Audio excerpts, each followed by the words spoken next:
Heroes, leaders, trailblazers, radicals.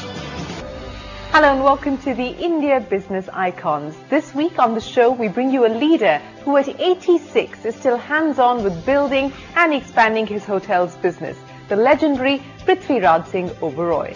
Also on the show, the story of a man who's been at the helm of HDFC Bank for over 21 years, making him the longest-serving head of any bank in the country. The story of Aditya Puri.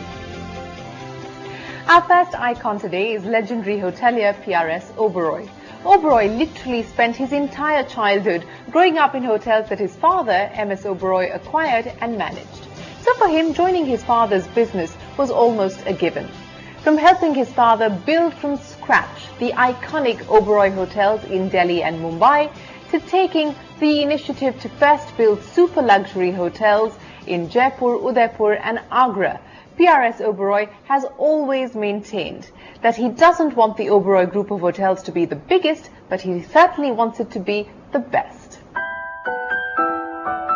P.R.S. Oberoi was born in 1935 in Shimla, where his father, Rai Bahadur Mohan Singh Oberoi, had only the year before bought his first hotel, the Clark's, from its British owner. Mohan Singh had begun his career working up the chain of management in hotels and had quite the knack for spotting good opportunities. In 1938, he purchased the Grand Hotel in Kolkata, and in 1943, he took over the Associated Hotels of India to firmly establish himself as a hotelier with clout. Till the time 18-year-old P.R.S. Oberoi left for London to study chartered accountancy, he had only known the world of hotels. I think the first thing I learned from my father was how hard he worked in his business. He used to go very early to the office and come back late. We didn't see a lot of him. At 18, I went to the United Kingdom. I first started working with an accounting firm because my father said accounting is very useful. I found that very boring. So it was not for me, so I told my father that I didn't want to continue. I said I'd like to tour the hotels in Europe. At that time there was an institution called, a magazine called Institutional Investor, and that rated hotels worldwide. None of the Indian hotels were rated. So he said to me, why don't you build a hotel and run it so that we can be rated? And I thought the best place was Jaipur. That's what happened. That's what the origin of the Rajvilas is. When the fort was being renovated, I used to go there quite often. I always stayed at one of the hotels. I shan't name them. It was one of the best in Jaipur. But the hotel was not very nice. The staff were very poor. The food was bad. The towels smelt. So whenever I went there, I used to take my cook and my own towels. And it took 4 years to build. Spent a lot of money and time on the hotel. And when it opened, Travel and Leisure USA considered to be the best hotel that year in the world. From expanding luxury hotels to destinations like Udaipur in Agra in India and Cairo and Marrakesh internationally, P.R.S. Oberoi's hotels have redefined architectural and design standards in luxury hospitality. Today, the group runs the 5-star business hotel chain Trident and employs over 12,000 people. And for Oberoi, it's the people who work with him that are his biggest assets.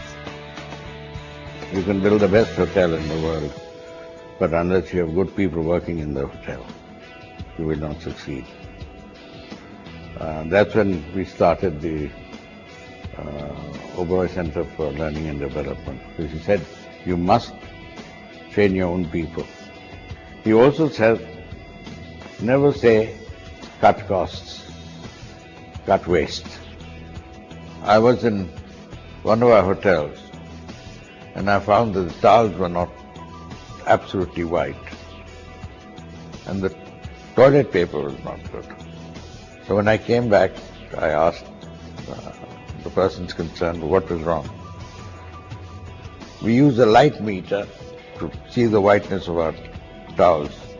This hotel was not using the white meter. Our average wash for a towel is 125 to 130 washes. After that, we discard them. The laundry in this particular hotel was not doing what they should have done. Also, the toilet paper, they'd run out of toilet paper and they were buying toilet paper locally. So obviously it was not the right quality. So I find, it's usually small things that I find wrong, but devil is in the details. And I think that's important in our business. By his own admission, his toughest test was seeing the Oberoi Trident at Nariman Point, Mumbai, under siege during the 26/11 terror attack. The group pumped in 178 crore rupees to restore the property at a time when the world was in the grips of a financial meltdown. But Oberoi would not have anything take away from a superlative experience for his guests. When I went back to the hotel a few days later, there was no point in going back then. I was shocked. They had completely destroyed the inside of the hotel. For 2 months, we didn't know what to do. Then we decided that we should rebuild the hotel practically. So apart from the structure, everything in the hotel was redone. The furniture, even the rooms, the configuration of the rooms was changed. We built more suites, because our marketing department said that we need more suites in Bombay. And I'm happy to say that our customers are quite like the hotel now. When he was 73, Oberoi took over from his father as chairman and managing director of East India Hotels. In 2013, when he was 84, he demitted the CEO's office to close aide S.S. Mukherjee, and now Oberoi's son Vikram has taken over as CEO of the group. My children were all born after I built my first house in Delhi. I didn't want them to live in hotels. I think the advice I'd give him and our senior people, you must have passion for what you do. If you don't have passion, don't do it. Second is, the devil is in the details.